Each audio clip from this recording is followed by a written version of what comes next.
Oops, my thing is trying to jump ahead. Why is it doing that? Let's go back here. There we go. Destination Michigan. So love the interaction, love any input, especially could be from anybody, but you folks that are from Michigan, you can tell us a bit about it when I get there. Michigan has a population of about 10.2 million people. It has nearly 3,000 miles of shoreline, nearly as much as Washington State or Virginia.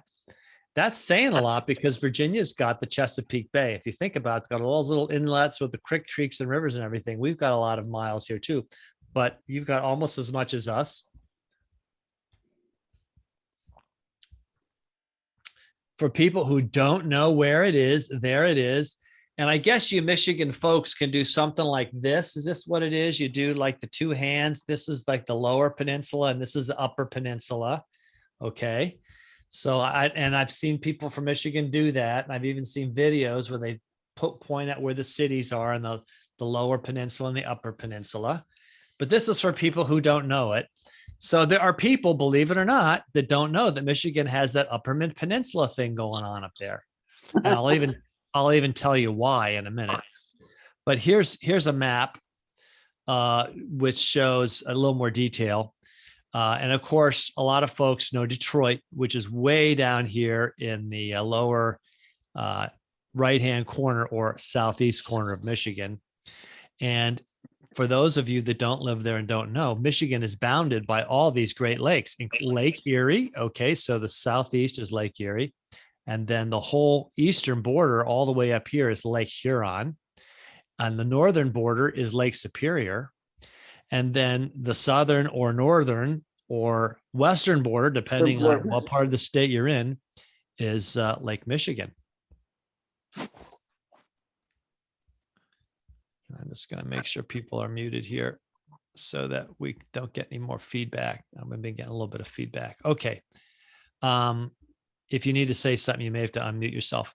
So, and of course, driving Interstate 70, was that 75? This is kind of fuzzy that goes all the way up to Sault Ste. Marie. Okay.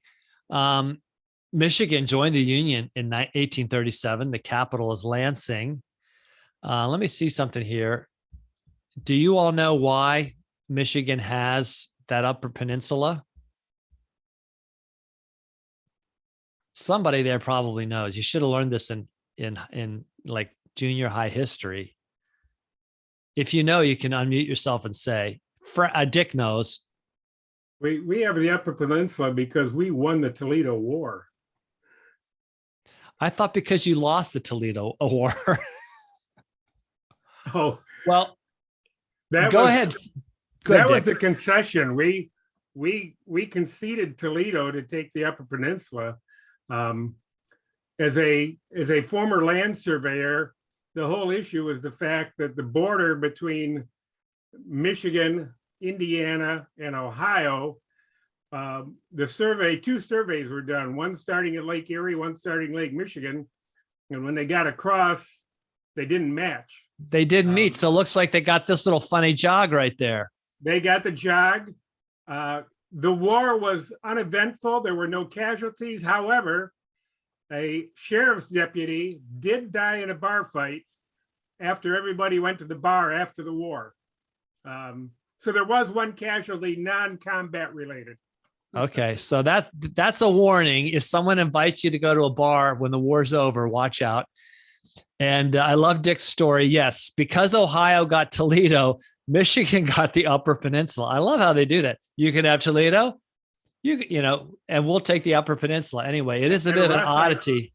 Russ, I have to comment, whenever we talk to people, particularly people from Toledo, we always reference the John Denver song. If you haven't heard the John Denver song, John Denver had a song, is Toledo, Ohio, and the line goes, I spent a week there one day.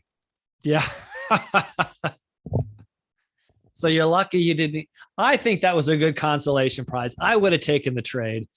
Back then, maybe no one knew, but anyway, I would have. Yes, that's Dick explained it very well. It was a conflict over Toledo, and Ohio got Toledo, and Michigan got the Upper Peninsula. Okay, 1837. That makes it how old? Let's see. Well, a few years. It's going on. What's that? 185 years. Michigan has the third largest number of lakes in the lower 48 with over 11,000 lakes. Okay, so you thought Minnesota was the land of 10,000 lakes. Well, Michigan is the land of 11,000 lakes. And in the early 19th century, it was thought to be a swampy wasteland. I like that one. Apparently, there were like descriptions for people back east, but whether they wanted, they would send back a report. Do you want to come to Michigan or not? And the report was it's just a swampy wasteland. I think they were just talking about all the lakes. However, people in Michigan all talk about their place up on the lake, and they're not necessarily talking. They're probably not talking about one of the Great Lakes, because there's all these little lakes and people have their summer lake home. At least all the folks I know from Michigan talk about these summer lake homes. This is one from about 100 years ago, maybe less than 100 years ago. Look at the motor on that thing. I love that boat. Anyway, that is near Sturgis, Michigan. And I've been to a small lake up on Sturgis, Michigan. Anyway, let's talk about some of these things along the lake. Now, this is my favorite to talk about because it's really the only one I can talk about, is Warren Dunes State Park. It has dunes over 250 feet high, and it's a destination of hang gliding. And I remember nearly 50 years ago, seeing people hang glide in Warren Dunes State Park. And I thought that was really cool. That might've been the first hang glider I'd ever seen. If Warren Dunes has 250 foot high sand dunes, that beat any mountains in the Chicago area, because obviously Chicago area has no mountains unless they're built of trash, like there is one up in Evanston, Illinois, Trash Mountain. Anyway, it is a beautiful place. I've seen some really actually large waves, like 2-foot waves coming in at Warren Dunes.